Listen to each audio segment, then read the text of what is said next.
The Battle of Manila, the first and largest battle of the Philippine-American War, was fought on February 4–5, 1899, between 19,000 Americans and 15,000 Filipinos. Armed conflict broke out when American troops, under orders to turn away insurgents from their encampment, fired upon an encroaching group of Filipinos. Philippine President Emilio Aguinaldo attempted to broker a ceasefire, but American General Elwell Otis rejected it and fighting escalated the next day. It ended in an American victory, although minor skirmishes continued for several days afterward. Disposition of forces. Filipino forces. After the surrender of Manila to American forces by the Spanish in 1898, General Aguinaldo demanded occupation of a line of blockhouses on the Zapote line, which had been the Spanish defensive perimeter. General Otis initially refused this but later said that he would not object unless overruled by higher authority. It was estimated at the time that there were about 20,000 Filipino troops surrounding Manila, with the distribution and exact composition only partially known. American forces. U.S. Army forces numbered some 800 officers and 20,000 enlisted men. Of these, some 8,000 were deployed in Manila and 11,000 in a defensive line inside the Zapote line. The remaining American troops were in Cavite or in transports off Iloilo. First shots. Sources generally agree that the first shots were fired by Private William Walter Grayson, an Englishman who had emigrated to America c. 1890, had enlisted as a volunteer soldier in Lincoln, Nebraska, in May 1898, a month after the Spanish-American War erupted, and had deployed with his unit to the Philippines in June 1898. Grayson's unit, the 1st Nebraska Volunteer Infantry under Colonel John M. Stotzenberg, had been encamped in Santa Mesa, Manila, since December 5, 1898. During the time of their encampment, there had been incidents on and around the San Juan Bridge, located just to the east of their encampment area. On the morning of February 4, Stotzenberg said, "Your orders are to hold the village. If any armed men come into our lines, order them out. If they persist in coming, summon enough men to arrest them. In case an advance in force is made, fall back to the pipeline outpost and resist occupation of the village by all means in your power," calling on these headquarters for assistance. Quote, in a report later that day, Lt. Bert E. Whedon wrote, "On the morning of February 4 the insurgents ordered our men to move out of town, and upon the refusal to do so the former said that they would bring a body of men and drive them back when night came." Lt. Whedon took charge of an outpost on Santol Road at 7 in the evening, and at 7:30 orders were given saying, "No armed insurgents to enter the town or vicinity. Halt all armed persons who attempted to advance from the direction of the insurgents' lines which lie between blockhouses 6 and 7 and the San Juan Bridge, and order them back to the lines. If they refuse to go, to arrest them if possible, or if this was impossible, to fire upon them.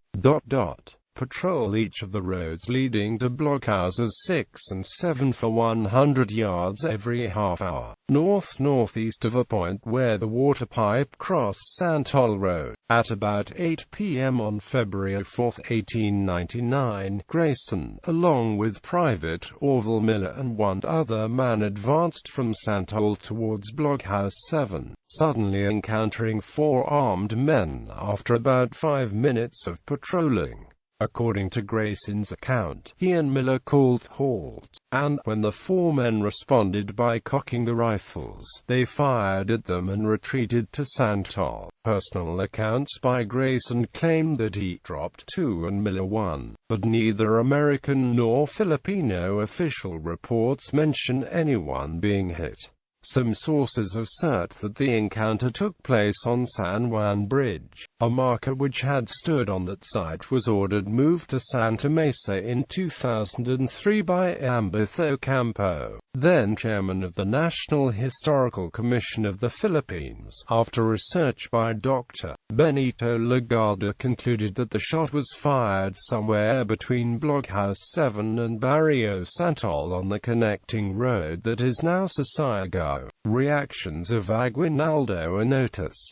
Aguinaldo was away in Malolos when the conflict started on the 4th. That same night, a Filipino captain in Manila wired him in Malolos, stating that the Americans had started the hostilities. Aguinaldo wanted to avoid open conflict with the Americans while maintaining his position of leadership with his nationalist followers. The next day Aguinaldo sent an emissary to General Otis to mediate, saying, "The firing on our side the night before had been against my order." Otis, who was then confident that a military campaign against Aguinaldo would be swift, was a veteran of the American-Indian Wars and reacted much as he might have to his Sioux opponents decades before. Fighting having begun, must go on to the grim end. Aguinaldo then reassured his followers with a pledge to fight if forced by the Americans, whom he had come to fear as new oppressors come to replace the Spanish. "It is my duty to maintain the integrity of our national honor, and that of the army so unjustly attacked by those who, posing as our friends, attempt to dominate us in place of the Spaniards.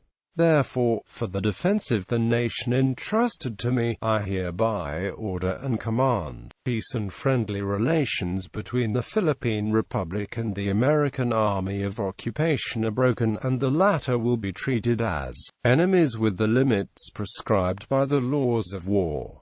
Battle. Caught off guard by the sudden outburst, the Filipinos remained in the trenches and exchanged fire with the Americans. A Filipino battalion mounted a charge against the 3rd U.S. Artillery, routed a company of American soldiers, and succeeded in capturing 2 artillery pieces for a little while. The Filipino troops had been caught unprepared and leaderless, as the generals had gone home to the families for the weekend. The American soldiers, in contrast, were ready and needed only to follow previously prepared planning. The next day, Brigadier General Arthur MacArthur ordered an American advance. When Filipino officers did arrive on the field, many influential leaders tried to stop the fighting. Aguinaldo sent emissaries to negotiate a ceasefire, but both Otis and MacArthur thought the crisis should be brought to a head and refused to negotiate.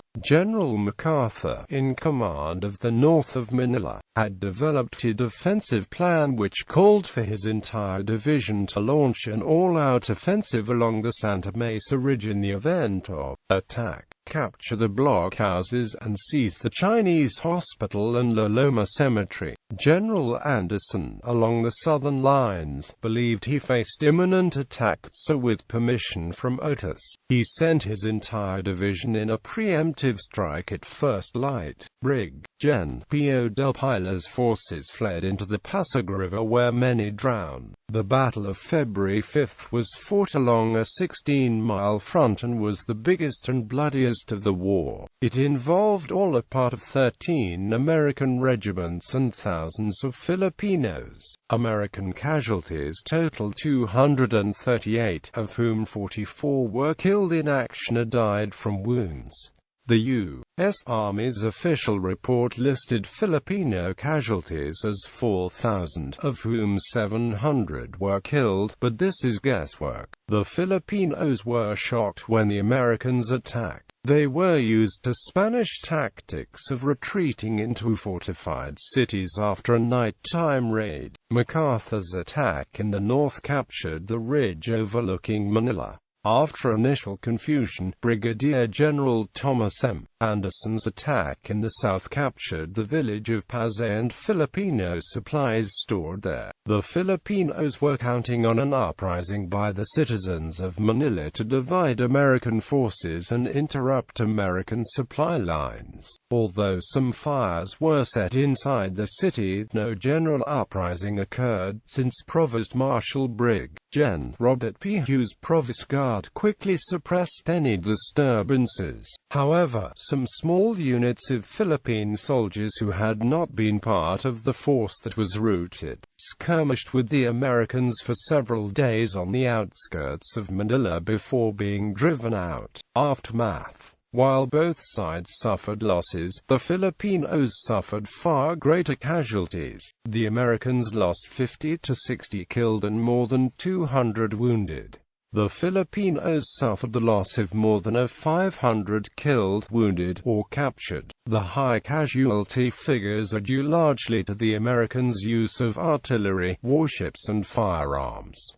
Order of battle. Filipino Emilio Aguinaldo, President of the Republican Commander-in-Chief of Philippine Army. Gen. Antonio Luna, Philippine Army Chief of Operations. U.S. 8th Army Corps. Major General Elwell S. Otis, Provost Marshal. Brigadier General Robert P. Hughes. Judge Advocate General Lt. Colonel Enoch Crowder. Chief of Engineers, Marge James Franklin Bell.